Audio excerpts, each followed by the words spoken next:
All right, good morning, gang. Holy moly, I just realized. The hair. What can you do other than maybe take some time to do some grooming, I guess. Oh, my God. Good morning. We have so much to talk about this morning. We're going to be getting into this subject in a little bit. We're going to be talking about this fantastic book, Boredom School. Yes. Not Pet Fish this morning. Loudon is going to be with me in just a little bit. It is Wednesday, October 1st. My favorite day of the week. A lot of people look forward to Fridays. I look forward to Wednesdays. I love Hump Day, man. Sweethearts and Heroes Day.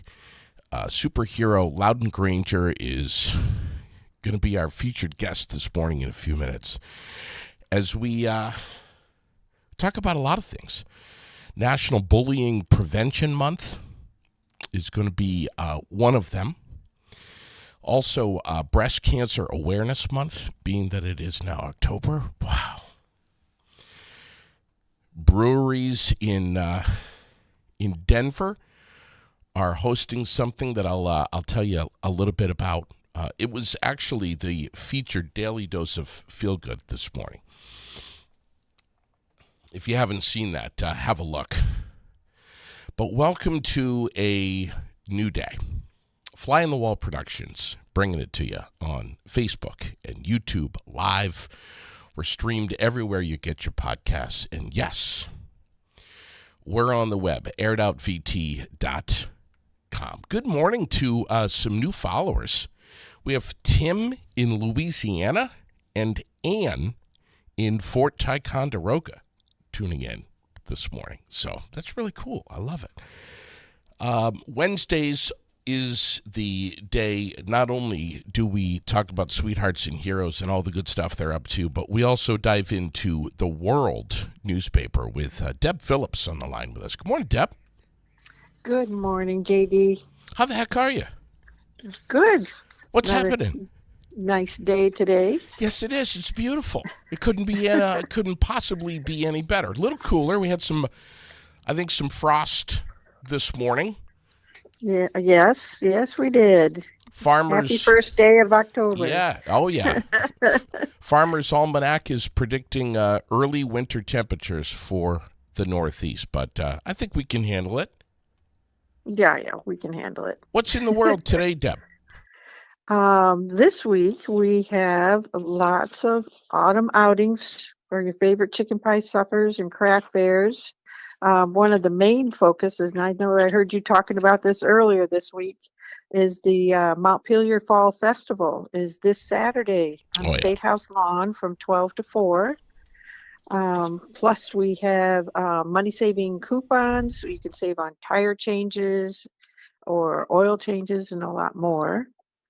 And as usual, we have lots of good stuff going on. We even have a recipe this week for the humble cauliflower. Oh my gosh, that sounds so good. Yeah. Sounds amazing. Yeah. Anything else you want to shine the light on? No, it's full of lots of good stuff. We have the Community National Bank is sponsoring the Breakers. It's a tribute to Tom Petty and the Heartbreakers on Saturday, October 18th at the Barry Opera House. Oh, wow. I know you guys always put those events at the Opera House right on the front page, and as you should. I mean, look at that. What a gem we have right here in our backyard. Yes, definitely. And they have a great lineup of stuff this year. People ought to check that out. Get your tickets ahead of time because they do sell out. All right. We're looking forward to Chris coming by. Sales@vt-world.com if you want to learn about getting some advertising going with the World. And, of course, check out the digital version, vt-world.com. Great. Thank you so much, JD. Thanks, Deb. We appreciate it. Have a great rest of your day. Also, don't forget, Wing Wednesday, the Wing-a-Ding with Dawn of Thunder over at the VFW. Post 790 in Barrie starts at 5 o'clock. Wellness Wednesday is going to be served up today at the Well Space Building right here in Barrie, 23 Summer Street. Started a couple of years ago, and Vermonters freak out about this stuff. They love it. A free service to our community from Washington County Mental Health. So you get to come out, relax, enjoy some peace, maybe a massage, a table massage, a chair massage. It starts at 4:30, goes till 7 o'clock, right at the Well Space Building here in the Granite City. And it's Wednesdays. Not every single Wednesday, but when it happens, not only do we tell you day of, but we tell you week of. Usually Mondays and Tuesdays we're talking about it so that you know about it. And as Deb just said, it's going to be a busy weekend. And we're going to be talking more about it as we get closer. Thursday and Friday, we really start pulling out the stops for what's happening on the weekend schedule. So, but Friday, the Freezing Fun for Families golf tournament at the Country Club of Barrie. We've been talking about that a lot. Saturday, of course, again, just to echo what Deb was saying, the Montpelier Fall Festival in the State House lawn from noon to 4 is going to be huge. Thousands of people are going to be there. MontpelierFallFestival.com. And the weather is going to be just stellar. Here it is. Sunny and cooler today, lower 60s. Tonight, clear and 33. Maybe some more frost. Tomorrow, sunny and 65. Friday, sunny and 73. Boy, I hope the milk at the Milk Bowl is going to be cold this weekend because the temperatures are going to be hot. Saturday, sunny and 78. And Sunday for the actual Milk Bowl, sunny and 83 degrees. So, got a little heat wave. Yeah, Wednesday, October 1st, Carol Chase on the birthday list today, along with Sam Jackman, Shirley Houghton, Cody LaPlante, Dave Hurley, Chris Hood, Linda Kelly, Philip Hyde, and Jeff Shannon. Happy birthday. Red Sox beat the Yankees, by the way, 3-1 last night. Back at it tonight, 6:08. Sweethearts and Heroes Day. He's right next to me, Loudon Granger. Man, I'm so excited. Last night, my wife was like, seriously? Are you really that excited about this guy? And I'm like, have you met Loudon? She said no. No. It's too bad. Well, we were excited to come down here, too. I always love coming down here, especially in person. Like, it's an hour-plus drive, with traffic, but it's like, I know, man. I love coming down here to hang out with you, so. You got a little snagged up this morning coming out of Burlington, right? Yes, coming out of Burlington. It's insane to me. And when you're talking about, like the Fall Festival and stuff and how many people you're expecting to attend that, like, it got me thinking, it's like, there's just so many, it just feels like there's a lot of people around here nowadays, it's overwhelming, man. This time of year, everything's bottleneck, and you're trying to stack the wood and do the home projects, and then the weather gets set up perfectly. You got to figure out what you're doing for the weekend, and it's a busy time, man. It's a busy time. We all need to just slow the hell down and take a breath here. Yeah, that'd be nice, huh? Right? I like this weather. I like this cooler, kind of slower weather, but you are right. It is busy too. We were looking up.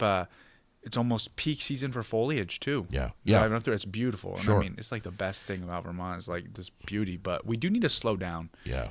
Maybe that'd be even cool to go out there and just look at some leaves or something. I know. Peak foliage is Saturday at 2 o'clock. By the way, I didn't know if you knew that. That's the exact time when it's going to be at the peak.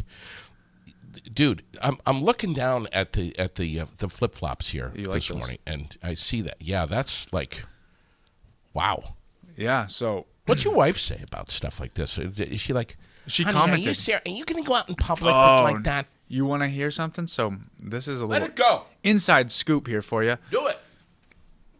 We went to a beautiful, beautiful wedding of Mr. Pat Fish. Stop. Beautiful, like textbook wedding, like immaculate, like fairy tale wedding. You did not. Yeah, and I was wearing these flip flops, bro, the whole time, and it was a nightmare. My fashion sense is like not my top priority. Yeah. And we get down there. It was in Long Island, very like nice, very nice dress. Were you in a tux? No, I was in like shorts, like basketball shorts, and probably flip flops. Wow. And I felt very self-conscious about it. Not but even I was like there. not even like nice shorts. No, they were not. They weren't nice shorts, were they? They were semi-nice shorts, apparently. Okay. They had pockets in it. I was doing some filming and stuff. Abby and I were, but Yeah. I kind of had this like moment of realization, like I only have flip flops with me. Yeah. I'm definitely out of place here. So I kind of tried to hide behind At any the point, camera. do you think Abby was like, dumbass? Yeah. Okay. But no. Yes, I would assume she would think that of me, but she's very encouraging. And Okay. they're like, just let it go. Like, Yeah. it's all good. It is what it is. Nobody's going to comfortable. recognize you that you look like a complete whatever. Yeah. So Wow. yeah, Did Pat recognize? he probably did. He probably just didn't mention it. Is he still talking to you? No, he's not. Okay. No. I'm hoping this podcast will rekindle our. If I mention him 3 times in a row, I might. Was King Tom there? Yes, he was. What was he wearing? He was wearing a pink tuxedo. Well, of course. Well, pink jacket with free hugs under it. He's gonna rock the brand, dude. And yeah, I wonder about the folks that were there that aren't familiar with King Tom and what they were thinking. Who the hell is this guy? yeah, they were probably wondering. Wow. How was that whole wedding though? Oh, it was a great time. It was a really, really good time. I was very happy for Pat and Alyssa, his wife. Yeah. And it was just really neat to see them kind of, with everything, all the planning that went into it and everything was really neat. Yeah. And yeah, we got some good footage of it too. We filmed the whole thing and we got some pretty cool footage of it. That's great, man. Yeah, catch that stuff. I on will. camera. I will.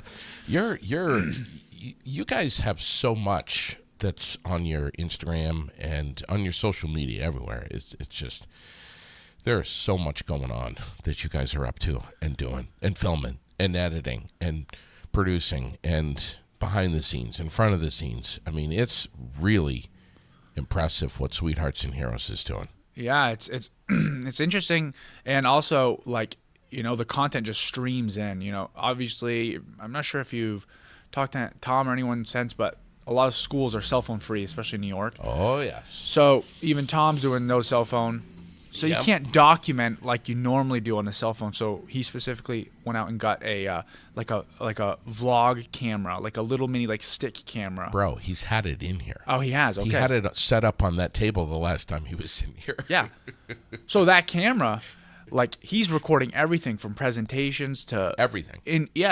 Which is kind of cool, but overwhelming in a sense as well. It can be the amount of like you're basically giving someone your entire day to go through and find gems out of. Right. Poor Abby. Yeah. Oh, it's all out. Yeah. I know. God. But it's really neat because like I don't know, it just that content can build and it's real and it's real genuine, yeah. Like, yeah, and he's trying to sell me on this thing because he was demoing it off the air, like how it moves all by itself. And everything. Yeah, it's amazing. I'm thinking about getting one for myself. Yeah, how much? I think they're like $1,000 for the full package, though. You don't need the full package, but if you want it, you can get it. All right. Wow. You know what I mean? Man, I don't even know where to start with you. First of all, Loudon Granger is our guest. If you're just tuning in, he's with Sweethearts and Heroes, has been on the podcast. I don't know how many times now, I've lost track. The world's #1 youth leadership team. And you guys are doing so much. I don't know if you got a chance to hear Adam Harith, the superintendent over at the OESJ school in schools, I should say, in St. Johnsville, New York. But he was just amazing. Mm-hmm. And he had his resource officer, Mike, with us as well, Mike Lewis. And for the entire school year, I think it's Josiah that's going to be over there. Yeah. Man, as I said to Adam, I'm jealous. Yeah, he's a fun guy to hang out with. He really is. He's a cool dude, and he's very positive. And he's up to some really cool stuff this year, like you said with OESJ as well. But like, just he's presenting the message. He's the first like Sweethearts and Heroes staff member to present the message. It's kind of bizarre that students learned and presented the message before one of our own staff members. Yeah. I mean, we all know the message, but we haven't like presented it other than Tom and Rick. So Josiah's like kind of making history doing that himself, and so he's doing that, and he's playing his character of like he's like this Spider-Man dude, and it's just really interesting. And Abby and I and Rick and Tom put together these kind of sneaky video assets that are like, it almost seems as if you're FaceTiming Rick, and it's Whoa. yeah, but it's a pre-recorded thing. It's like if you're waiting in line at like a Universal theme park or something, you know how they have like the pre-ride like kind of like to foresell like the ride and kind of get you into the spirit of it. So we kind of made our own ones of those. It's very it's fun, and there's a couple little Easter eggs we put in there, and so he's doing that. Wow. Yeah. Hopefully that's the kids so don't. Great. Yeah. Hopefully the kids don't know it's pre-recorded. Hopefully they feel like it's actually happening. You know. But tell me about some of the projects and some of the things that you have upcoming. I know you're going to be, but you're going to be, now that the school year is well underway here, you're going to be really shifting gears. You're going to be a busy, busy boy. Yeah. Oh, yeah. I know for the first time in my working as Sweethearts and Heroes here, I am going to be in schools, but not with the camera. I'm going to be actually taking 2 different schools through 2 different programs. We're going to be doing one. I'll be kind of shepherding them through the STEP program, which is like our premium, in my opinion, program. That's like a very, very effective program. It carries a lot of weight and capability, and it's a pretty big commitment on the students' part. STEP is the acronym, one of The many. Tom's thousands of acronyms. Student Teacher Empathy Program. Yeah. Okay.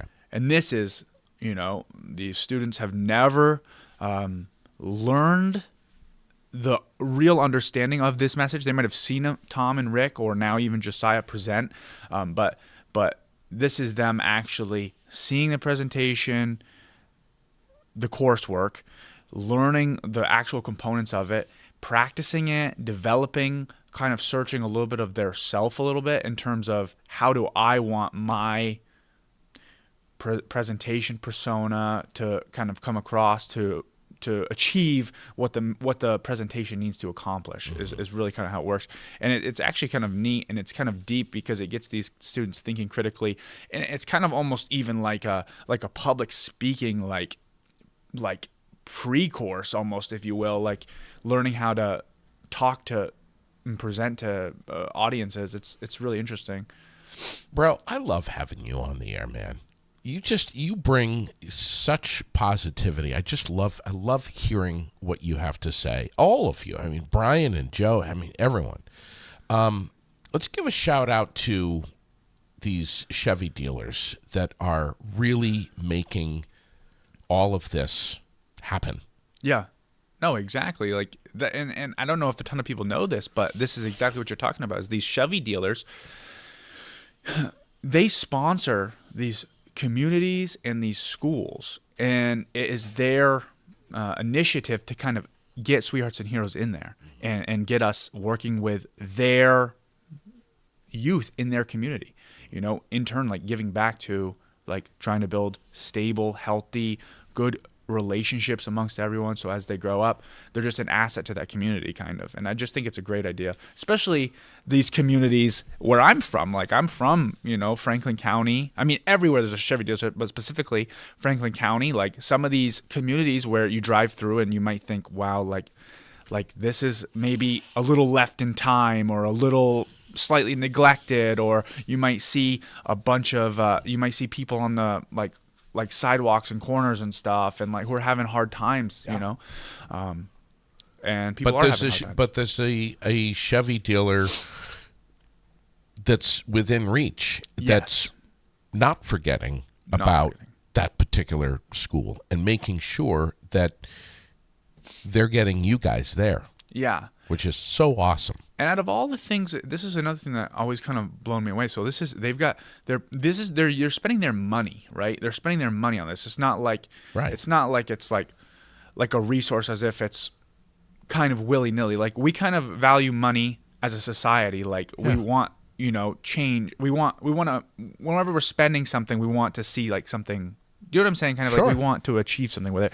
And these Chevy dealers are sitting there and they have a decision to make of how they can help the community, and they're choosing Sweethearts and Heroes. Yeah. They believe amazing? In it. Yeah. They're putting their money where your mouth is. Yeah. That's so cool. That's cool. They're betting that this work and what we work and how much we care about this stuff will, change in the positive way that they want to, and they're willing to exchange for it. You guys are, and they get it. I mean, that's the whole thing, is they really understand that what you're doing is you're setting a foundation with youth in a school setting where they're supposed to be learning about all the other stuff. True. But also getting them to learn about real life and becoming a great human being. Yeah. Who's dialed into what it means to be better, do better. Yeah, that's exactly true. Yeah. That's exactly true. We were just putting together some kind of little snippets, and Rick had a line where it's like, school, like, it's not about what you know anymore. And this is kind of something that's been, it's a technology kind of pattern. It's not about what you know anymore. The dictionary turned into the Wikipedia, turned into the ChatGPT, So it's really not about what you know anymore. It's about how you can kind of work together, cooperate. Sure. And, kind of form relationships. Yeah. In that teamwork aspect. And a lot of our activators and Circle alone, it really fosters teamwork and kind of sharing and all this stuff. And that's kind of where we try to ground it, like the truth of like human connection. Yeah. I know I've told you in the past that when I was a kid, back in the 80s, that, pre-cell phone, that Mom used to unplug the phone out of the wall at 6 o'clock every night. And that as a family, my brother and I and Mom and Dad would sit around the table and have dinner together with no interruptions. TV, if it was in the other room, was off. And it was silent in our house. That was our circle. Yeah.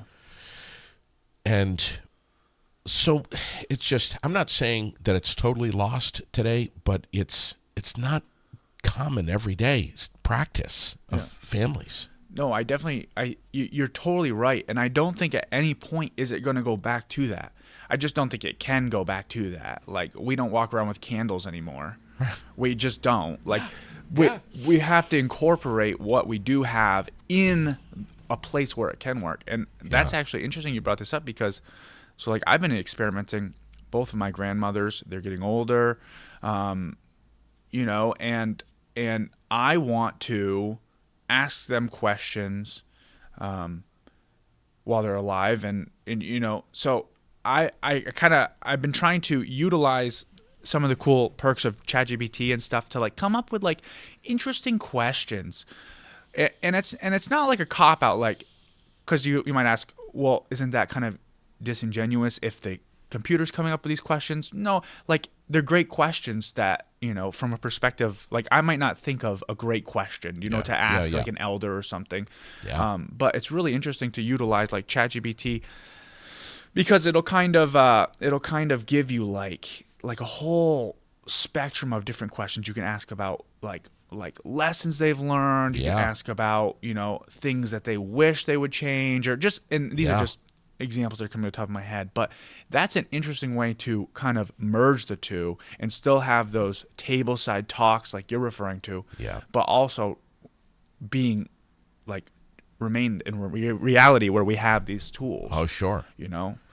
Yeah, I had a conversation with Lily the other day about how I had to walk to school, and that when I was in high school, it's a little embarrassing, had to ride the bicycle. You graduated from walking to riding the bicycle, and that, and she was asking me about, how old was I when I got my first car, and once I was 16, I got the first car and I was driving to school, but it was like, and I told her, I'm like, that's the only place I was allowed to drive. Mom and Dad said, you can drive to school and you can drive back. That's it.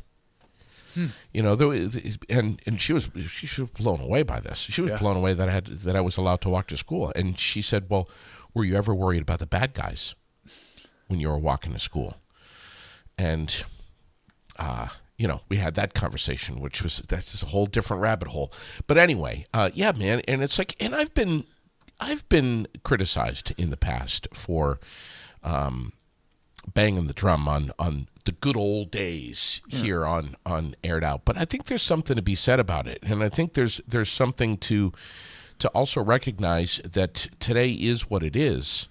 And we have to remember the past and maybe learn how we can live in the present, but never forgetting how it was and never forgetting what's important, you know. And I've explained, and I will again, that there were rules, man. It was like you didn't just hop on your tablet or your cell phone and scroll through reels.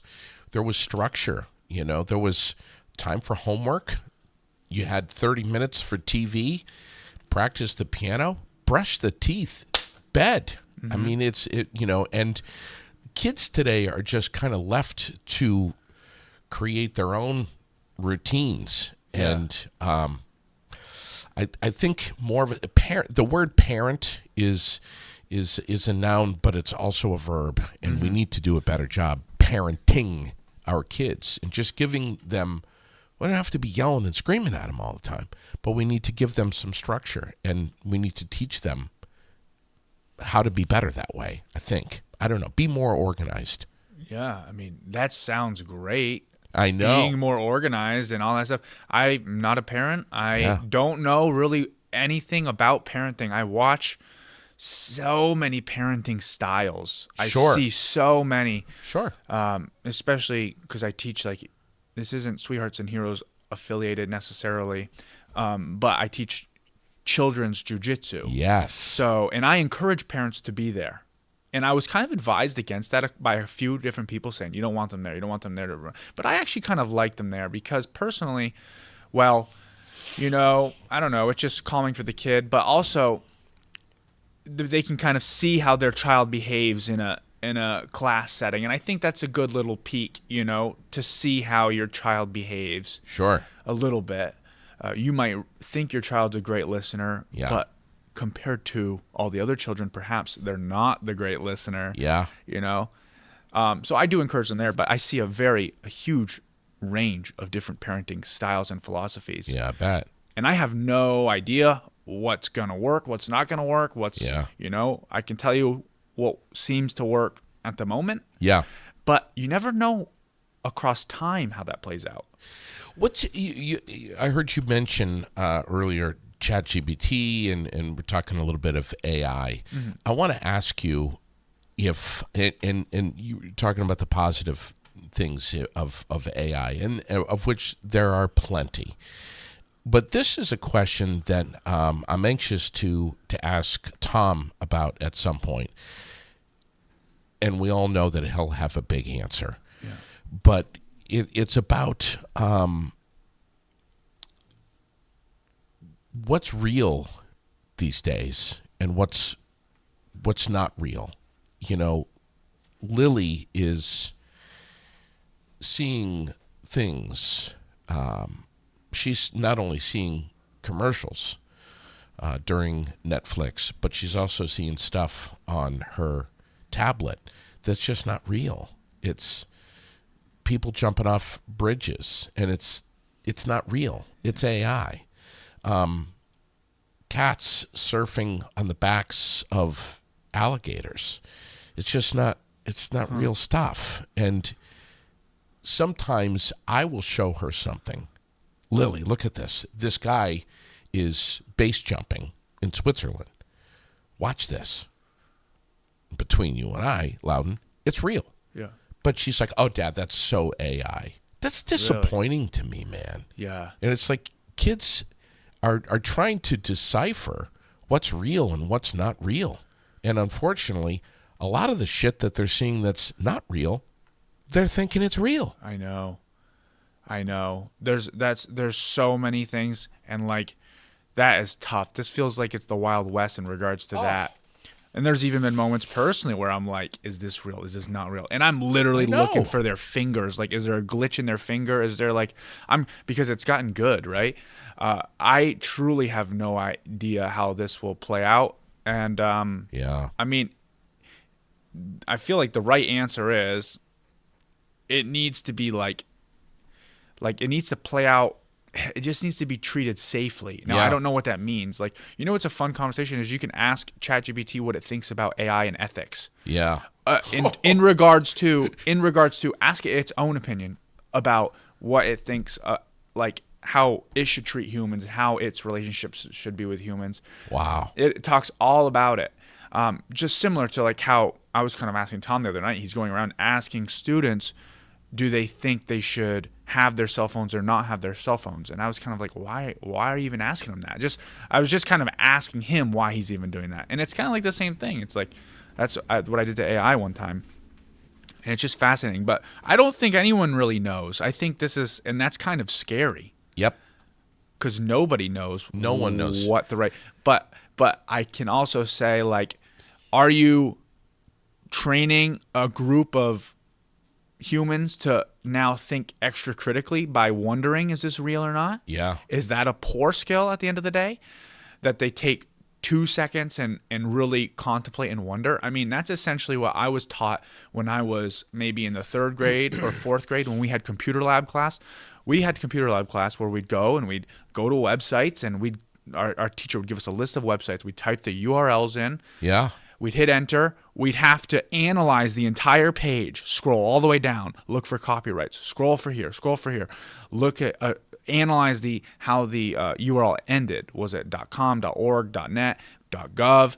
Like, and we had to make an educated decision or guess on if this was a credible, reliable source. I mean, it's kind of the same thing if you really think about it. It's just a different like mode. But is this being taught anymore? I mean, I have no idea. You're not that old. I mean, this wasn't that long ago. Yeah, so this was probably like 2004, 3-ish. And wow. I don't know if it's being taught anymore, but I think that's a responsible researcher. Like, it's a researcher skill. It's kind of like, it's like you can't just believe absolutely everything. You do have to kind of dig into it. And I think analyzing, is this real or not, I don't think the question's inherently bad. I think that's probably a good question. I think we should probably be asking that more often. Yeah, right. And it reminds me of that. I mean, now we're going to the movies and we're seeing entire movies. Right. That is not real people. Right. And look at what's brought into it: emotion and hardship and arguing and love and everything else. You're crying and you're not even looking at a real person. Yeah, it's amazing, dude. It's amazing. And it's kind of a little eerie to know that we're that predictable.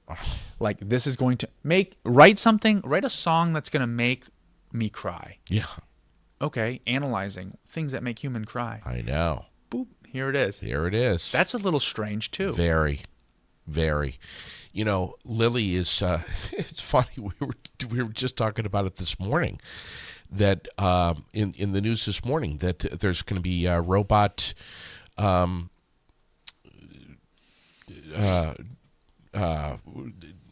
DoorDash. Okay. People. Yeah. People that are not people. Robots. Yeah. DoorDash robots. They know your address. They're showing up. They're 5 feet tall, not 5'1", exactly 5 feet tall. 5 feet. They're all 5 feet tall. They all look identical. And are they? I don't know. Or are they 4-legged? I don't know. Bipedal. I don't know, man. But dude, now you can pretty soon. I think it's already started in California. But now you can, of course. But now you can order a pizza and you've got a robot delivering it to you. Do you have to tip him? I don't know. Him or her? I don't know. Them. Who knows? Crazy stuff, dude. Who knows? We're hearing this morning, and then she's like, "Dad, I heard you." Oh my God, the stuff that she overhears me talking about. Really? Crazy. She'll be in the other room, seemingly totally distracted, but 100% tuned into what I'm talking about. I was talking about the robot umpires that are going to be in Major League Baseball next year.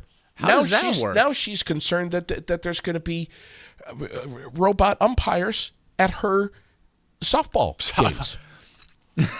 Right here locally. You never know. How does that work? You throw the ball and it just analyzes where it goes. Is it more fair? This is the $1 million question, man. There's going to be robots out on the football field now soon. If robots can't be like have biases like that, like and be swayed through the back end or something. Yeah. Like that might not be a bad idea. It's still a little strange, but imagine having like a totally like straight lined right, wrong, boom. I want to see someone fight with a robot. Fist fight, or what do you say? Argue? Just an argument with an umpire robot. I want to see some dirt getting kicked under the feet. Yeah. You're out of here. It needs to have arms to do that. Crazy stuff, man. I also want to ask you, being that it is October 1st, this is National Bullying Prevention Month. We should put the word awareness in there too. Bullying, back in the old days, when I was bullied, it was, it was what it was. Yeah. I mean, we were, somebody was a punk and you got tired of it. Maybe you talked with your parents about it. But, back in the old days, it was, my dad would just be like, sometimes wouldn't even look up at me. It'd just be like, well, just take care of it yourself. Yeah. And I would. And it was okay. I still remember the kid's name was hockey player. And I had no business punching a hockey player, but I did. And I don't think it even hurt him. Hurt my hand a lot. Yeah. But I remember it well, freshman year. And I punched him, and he kind of smiled a little bit. He could have crushed me, should have. Did he not? He didn't. Interesting. But, like, within a week or so, there was the head nod. Yeah. Of, hey, how you doing, in the hallway. Yeah. And then a week or two later, he would say something to me. I'd say something back to him. And there was this gradual growth of respect. Interesting. And I think by senior year, I don't know if we were buddies to the point where we were going out having lunch together, but we were definitely friendly to each other. It happened kind of organically. Yeah. Today is a shit show with bullying. The way kids are getting bullied, dealing with it, not dealing with it, how it's festering, how it comes out, how it explodes, the online stuff. I mean, it's really intense, man. I mean, we've got issues right down the road here. Really? Right down the road. Yeah. In our surrounding schools here. I was just looking at some new stats here. 34% of U.S. teenagers bullied in the past 12 months. Yeah. So, and this has a direct correlation, as I know Sweethearts and Heroes has said many times, with mental health, with self-confidence, depression, suicide. There's a million tentacles that can come off of bullying. Yeah, there truly is. There truly is. There's a couple of ways I will even start with this is I'm first of all, I'm fascinated with your personal history on this. That was not common when I grew up. That type of settling of dispute. I was too young for that. No one really, I don't ever remember there being like even a fist fight in my high school or any part. Maybe a tiny bit, but I don't necessarily, I think it was two tough kids rather than a bullying situation. So I don't Personally, I'm just saying that. So I find, just side note, I find your thing fascinating, how that was a catalyst for respect building at that time. I don't think that's a wise thing to strike anyone, and I don't think that's a great way to settle disputes at any time. And it must have been pretty scary for you to go up and, I would assume, like, today's the day I'm going to do it. Today's the day I'm going to do it. I would assume that would be a little, like, sketchy. Dad gave me the green light. You still weren't. I know. Even with his blessing, were you still like, or were you like I don't know. I just could imagine I would be. I would be like, I would be. Yeah. Well, today I'd be petrified because I'd go down and I'd stay down forever. Oh no. But back then, Yeah. I was what? I don't know. 17. Yeah. 16, 17, 18 years old, somewhere in there. Yeah. And also kind of along those whole lines is like, I think for those who haven't seen Tom and Rick's presentation, you might be a little surprised on how the first act it goes. The first act, it's like, there's all this bullying. What even is bullying? Because what you think bullying is might not be what so-and-so thinks bullying is, might not be what so-and-so thinks bullying is, but, they're all saying they're getting bullied. Now, they're not downplaying bullying, but they're just trying to calibrate everyone and get everyone's perspectives on the same track. Like, are you actually being bullied, or is there just a conflict between these two? There's certain criteria that literally means bullying. Now, I don't know. Great point. Yeah, I don't know what those statistics are drawn off from, but it's just very interesting when you frame it through that lens. It's like, okay, all right, do we have a bullying issue, or are these two just having moments of conflict? Maybe it's personality conflict. Maybe there's not like true intent to bully and belittle each other. Sure. Maliciously. Right. Maybe they're just trying to figure each other out and settle. Yes. Trying to understand each other. My good friends make fun of me constantly, brutally, slam me to pieces, and I love it. We have fun. I try to swing back, usually fail. Yeah. And, I mean, they've got so much on me. I'm only 5'4", I'm 500 pounds. Still taller than the robots, man. Yeah. It's like I got flip-flops on. I have no business wearing shorts. I mean, my hair, my eyebrows, the list goes on. And my good friends and Sherilyn will take digs at me and make fun of me all the time, and we love it. It's a laughable thing.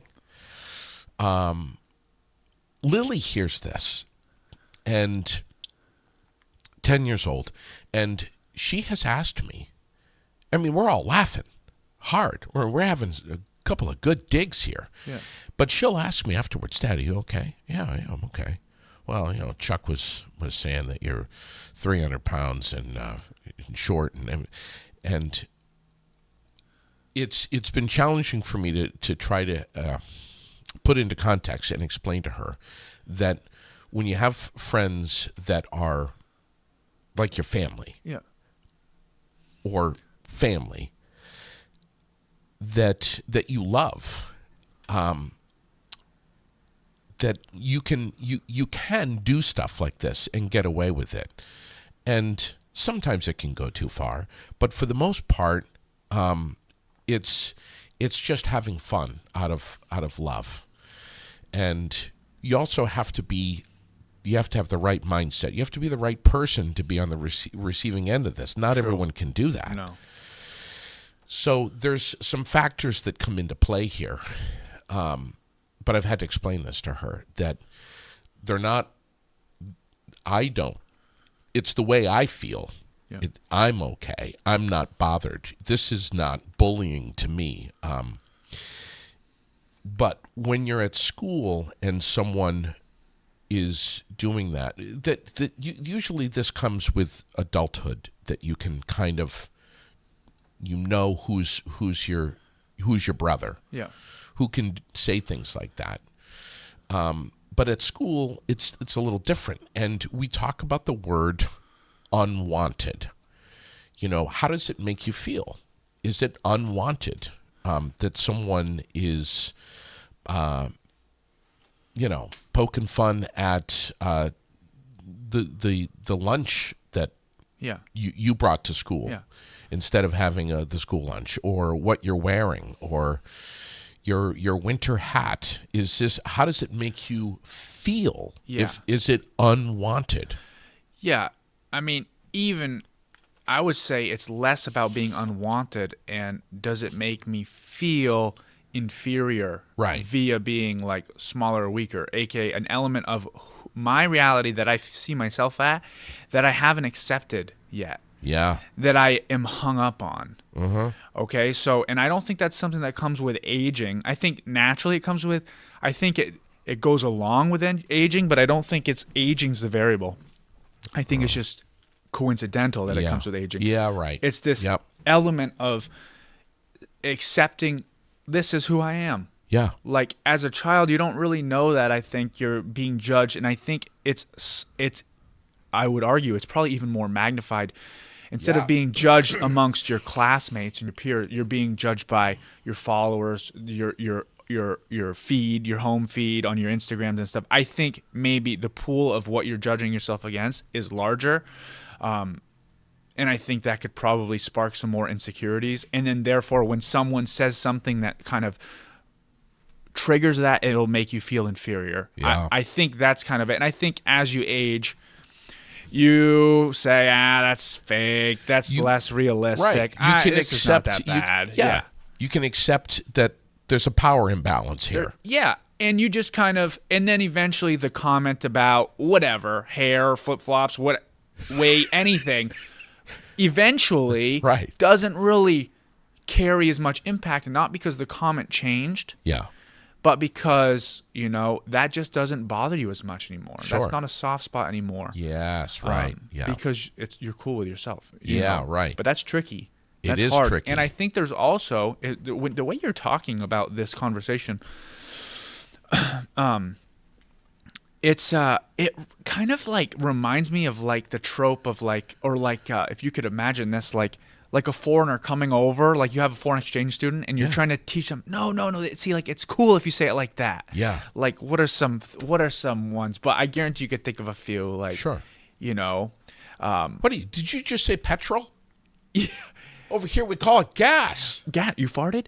No, not that gas. Gas for a car. Like you see what I'm saying? Like I understand. Like, so it's kind of like you have to catch them up to speed. Like, but it's not a territorial distance. It's an age distance. Sure. It's a generational distance. You're trying to like. Yeah. But which one's right? Are you guys right for digging on each other a little bit? Like, I don't know, maybe. Yeah. That's a very subjective term. You better walk a nice line. You better have a good impulse or an instinct on who's your buddy. It's very subjective. Yeah, I mean, if you're good enough friends first, then you can get away with some of this stuff, and it's not causing any inferiority or pain. I've had it though before where I was just making fun of you for your flip-flops. You're not making fun of me. No. See? I love you, man. You're good. And it is something. I say I'm going to stop wearing flip-flops and here I am just throwing. I think it's cuz they're quick and easy to put on. You got a problem, bro. So I was going to lie to you when I came down here. And I was going to tell you I was doing flip-flop 365. It's a new challenge I'm starting today.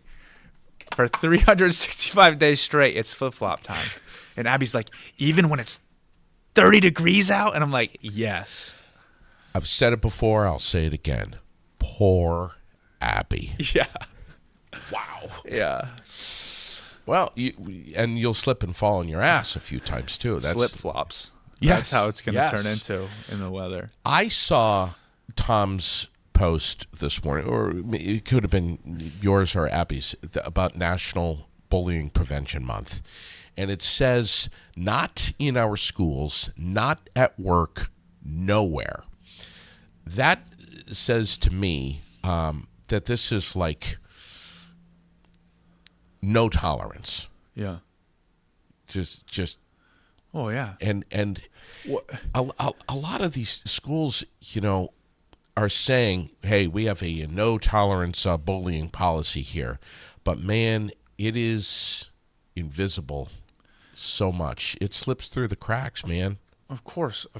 Everywhere. Everywhere. I mean, this, I feel like, goes right back to what Adam was saying when he was on. Yeah. And what Oh, things you caught that show? Oh yeah, man. Oh, cool. That's our morning routine on Wednesdays, dude. We come in, we usually wake up and I'm forced to go for a 5-mile run. In the flip-flops? Yeah. Maybe that's how I get out of it next time. And then after that? After that, we tune in. Seriously? Drink some coffee. Oh yeah, for real, dude. He's incredible. Oh yeah. But go ahead. So what he said was, because you were asking about budget or something, and he's like, listen, the way I view it is there's an endless amount of budget for this. Why? Not because we're careless with spending money. It's because this is a safety issue. Okay? This exactly parallels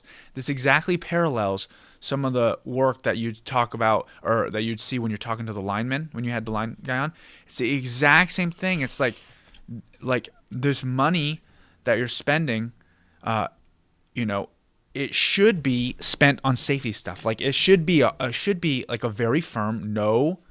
Would you say no? Just no tolerance. No tolerance. It should be no tolerance. Like it should not be up to interpretation. Okay, because it's a safety issue. Right. Okay, and when I hear, even myself initially hear, no tolerance on bullying. This is no tolerance. It's kind of like, come on, the kids are gonna be kids. You're gonna be, like, you don't understand the magnitude of it, or maybe some people try to downplay it. Yeah. But if it's like we have a zero tolerance on assaulting each other, like physically, or stealing from teachers, or something else that makes someone feel unsafe or that is unsafe, like I think you would agree and not combat that it shouldn't be zero tolerance. You know what I'm saying? Like, kids are brutal, man. It's like that's just part of a lot of this is it's part of their age, their developing, their minds, their personalities, their characters are coming into play here. They can be brutal to each other. With their words can be so hurtful. And you were just talking about, you just said the word interpretation. Sometimes not only the kid on the receiving end is interpreting, how was that comment meant? How do I feel? And it maybe could be something that they're carrying for the rest of the day or the week. And if they're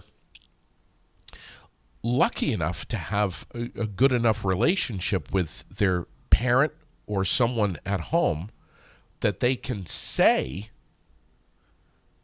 Joey said this to me, and it or has been saying this to me, making fun of my backpack, whatever, for the last couple of weeks, and it's really starting to get under my skin. Thank God that a kid can get to that point where they can verbalize that.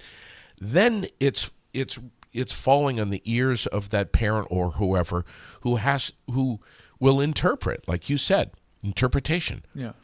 They're deciding for the kid whether or not that was defined as bullying or not. Yeah, that is true. And it's like, that's not, I don't know if that should be up to them to say, well, based on what you've said to me, that sounds, I'll stamp that with, that's a bully, or not. Man, it's about how the kid feels, not about your adult interpretation of whether or not there was bullying that was insinuated here. You know what I'm saying? I totally understand what you're saying. And there's a lot in there. Once you start introducing this parent into this relationship, you're talking about all these things that are shaping kids. Yeah.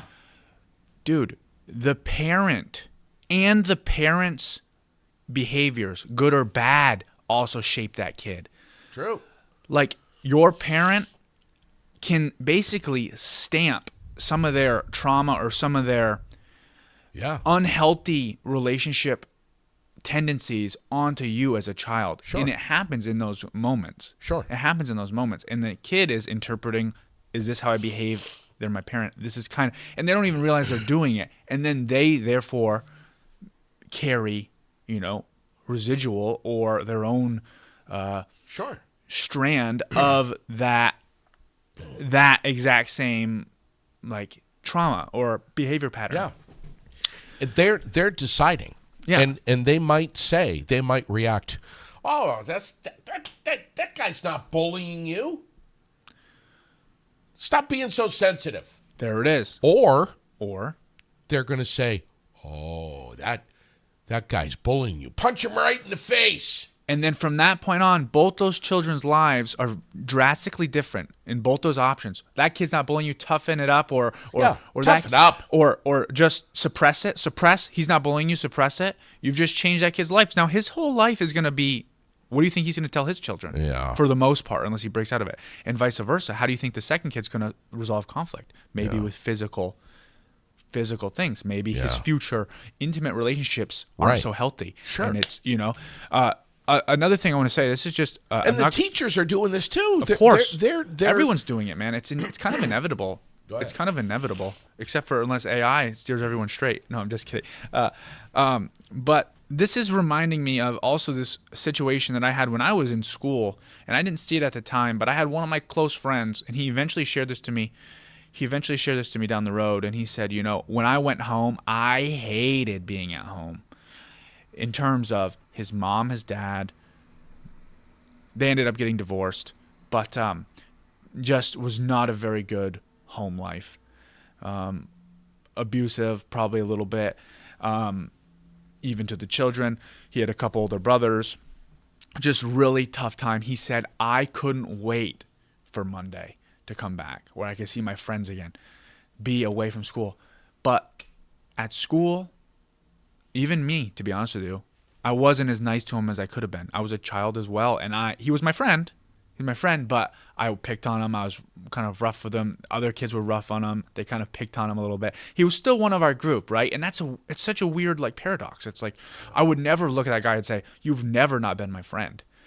But when he would come to school, this was his saving grace getting away from school. This is where he was able to eat real meals. This is where he was able to feel safe and not be physically attacked.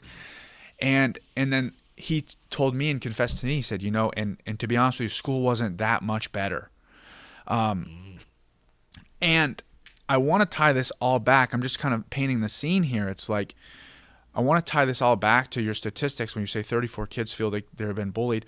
Another thing that a lot of people don't understand about Sweethearts and Heroes is, we talk about bullying, therefore we're dealing with the bully and we're dealing with the bullied, okay? That's not true. I mean, yes, we will talk to them. We will, settle that. Tom and Rick will always sit down and talk to individuals. They'll, anytime someone needs it, they will. But everyone else gets ignored. When you talk about bullying, so specifically that statistic right there, we'd love to talk to those 34 people who got bullied, and we will. But we really want to talk to the 70-something or whatever, 80-something, whatever. Yeah. The other ones. Why? Why would you do that? Because they're the ones who have the power to sway and to say, this is not cool. We won't tolerate this. Sure. We don't like when people treat other people like that. Yeah. And humans are interesting because they need little social packs. Okay, so if I'm bullying someone, and I'm isolating myself by doing it, just from a logical standpoint, I will not bully anyone anymore because by doing this, I'm casting myself to exile socially. Yeah. Wow. Do you know what I'm saying? Yes. So the power of the masses in that, one, you're educating everyone, and two, it just changes the culture. It changes the culture. You have to change the daily climate. This is kind of like a business philosophy. You have to change the daily climate of like the weather and how people interact to change the long-term culture of the school. And eventually you run into a situation where we just don't bully at this school. We have zero tolerance for it.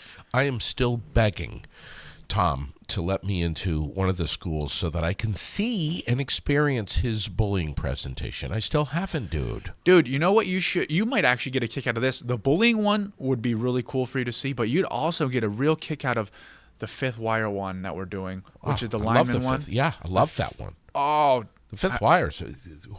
Did Tom write that? Whoever wrote that is amazing. Brian and Tom kind of collaborated. But I think Brian came up with the name The Fifth Wire. But it's really, I don't know. It's unreal. There's so much to it. I heard that. I was listening to that in my car, and I was lost. Yeah. Fantastic. Yeah, it is. What do you say to a parent listening right now whose kid they suspect could possibly be bullied or is being bullied right now, but you're not sure? A lot of kids don't come home wearing the t-shirt saying, "Hey Dad, I've been bullied," or "Mom, hey, I've been bullied today."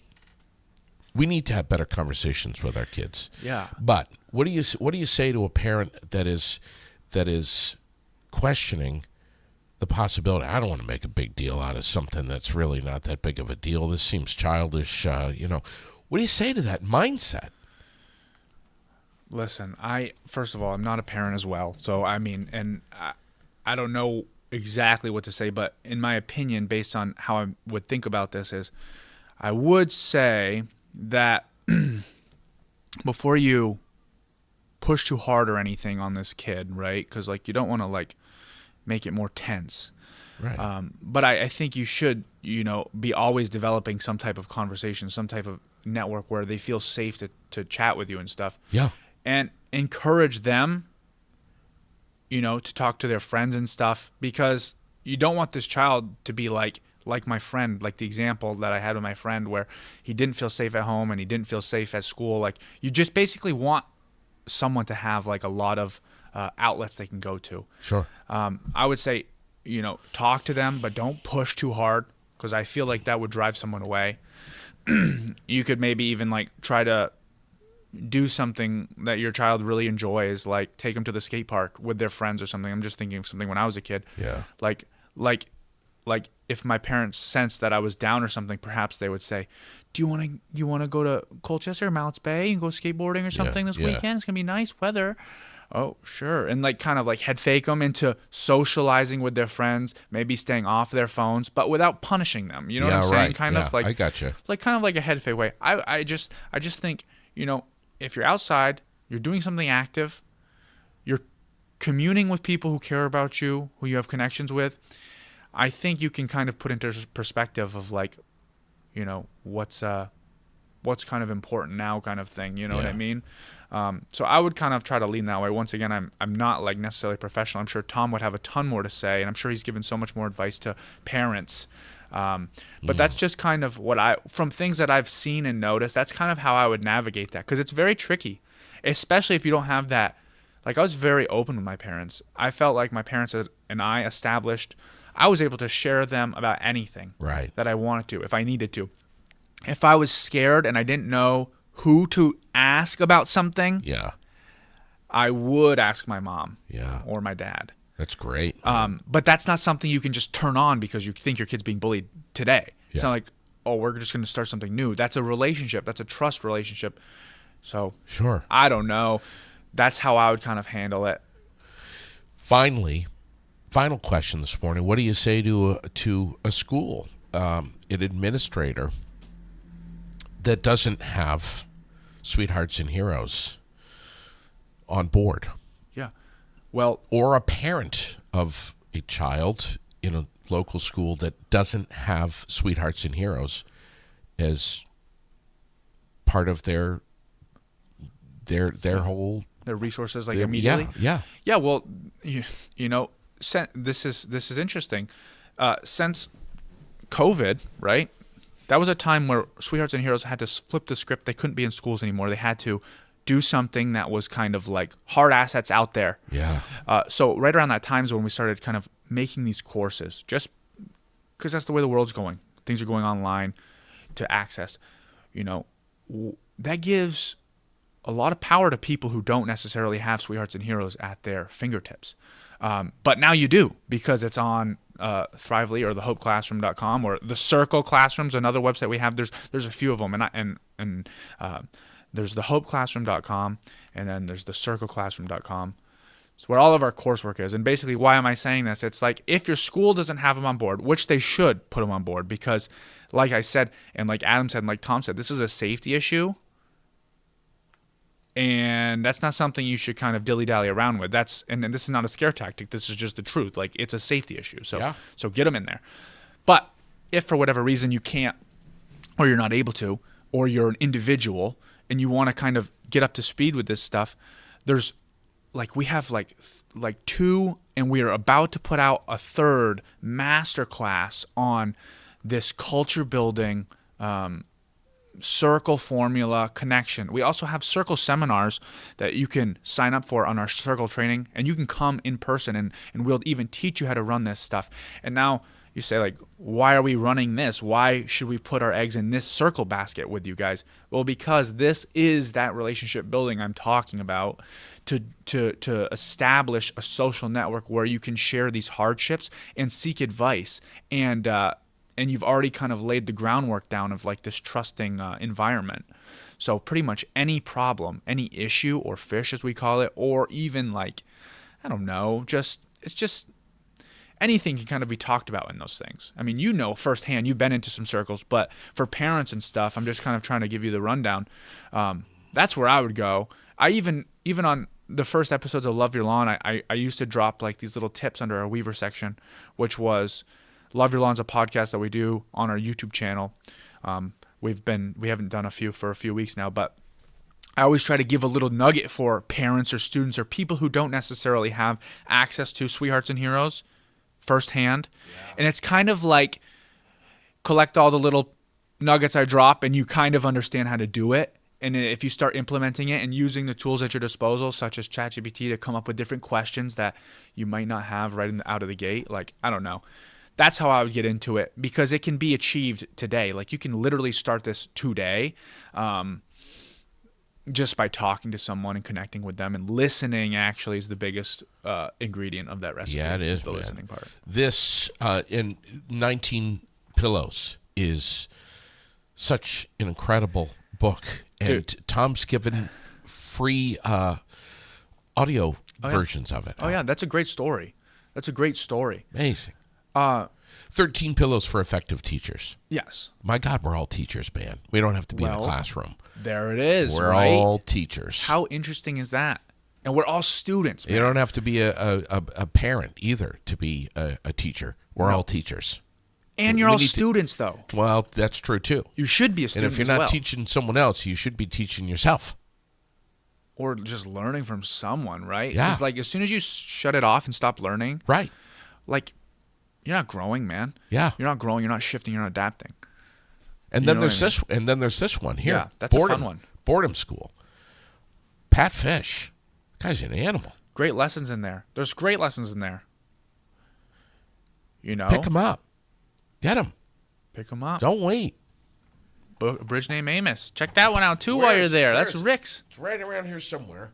That's a good one. I've got it here in my desk somewhere. It's a little messy, but yeah. What a good lesson in that one too. Sure. You know, for younger audiences, it's fun. You can read these, and it's just all the stuff. Like, go to the websites. Just tell these parents or schools to go to the websites. It's so bizarre. This is one thing I don't understand. I didn't understand this at first, and I was talking to Rick about this. It's like, what company do you know, right? I'm not trying to get corporate here, but like Sweethearts and Heroes, I guess technically is a business. It's a company, right? Yeah, right. Yeah, you know, what company do you know says we have all these things, and then just basically throw them at you for free? If you look on YouTube, if you look on Hope Classroom, if you look on all these social media sites, everything, like, watch some of our reels. Like you can basically get this stuff for free. And then our model is, another thing that blew me away is, like, our model is not to continue to string you along and keep having you buy and buy and buy. That's not, and I don't even like talking those words in the same relationship with Sweethearts and Heroes, because it's not what it is. Yeah. Our model, once again, it's a kind of a nasty business word, but it's just the word that fits here, is to, you bring us into the school, we teach you absolutely every single thing we know, and we structure your staff and your leaders and your student body to run it on their own. Yeah. And then guess what? We leave.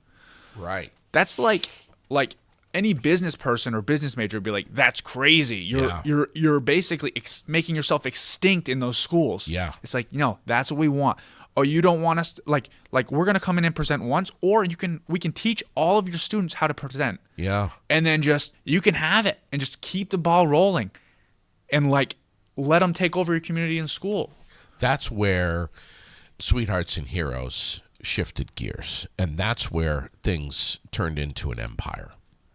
It's just at least insane. I think so, because once you're doing that, yeah, it's sustained. Yeah, dude. It is. It's It's sustained. spread everywhere. And that's what you want. If you're trying to change the world and if you're the number one, student leadership group in the world, Right. That's what you want. That's what you need. And that's what they need, man. Yeah. That's what the schools and the youth needs. Our kids, man, it's where it is. It's what's behind us that's so important. It's that foundation. They've got a crazy ass world in front of them, dude. Yeah. Crazy. Are you into game theory at all? Do you know about game theory? No, talk to me. No, I don't know much about it. I'm not. It's a mathematical formula that someone wrote. I think it was to originally win at poker. Okay, but basically the laws. You're scaring me. Man. No, it can be applied to a lot of things, but it's basically like there's 3 variables that how you win the game, and they're weighted differently. It's one, how many people are on the team. Mm-hmm. Is it a 1-person team, or is it a ton of people, an army of people? Okay, that's the lowest weighted category, but it's still one of the variables that matters. The second one is slightly weighted a little bit more, is how ambitious, how motivated is the team? Are they very motivated, or are they just they're content with just chilling? Okay, weight a little bit more. So you could have one individual who's slightly more ambitious than 10 individuals who aren't ambitious at all, and the one individual will win the game. Okay, do you understand how this works? Interesting, yeah. The final, most highly weighted tier of game theory is called cooperation. Okay, and it's the most heavily weighted tier. Where's my pen? And it's just the reason why that's ranked so much is it's just this emphasis of teamwork and this emphasis of cooperation. Why? In this this is a mathematical formula. This is invented by a very smart mathematician. Why is that ranked so high? But it's everything Sweethearts and Heroes is doing, man. Wow. You know what I'm saying? Because to win the game, and it's not about winning or losing, but it's about succeeding and living like a successful, healthy, responsible, cooperative, motivated life with hopefully a large peer network of people you can get along with. And even if you can't get along with, the cooperation, it's weighted so high, learning how to cooperate with people. So it's just fascinating because it applies to this in so many ways. Has Tom heard this from you? I don't think so yet, but Wow. yeah. I hope he will now. Oh, jeez. I'll make sure of it. Thank you, brother. Thank you, man. I appreciate Dude, you. love having you in here, man. When are you teaching kids jiu-jitsu? When I got a little after school program going on at 2:00 today, and then I got a couple more, man. I've got like 15 classes a week I teach or attend. Wow. Dude, it's a lot. Yeah, but I love it. So much fun. Battle in Barrie, December 6th, Barrie Auditorium. You better be there. I'm threatening you right now. Come on. I'll bring the flip-flops. You bet. As long as you wear them with me. You better be there. Thanks, brother. Yeah, thank you.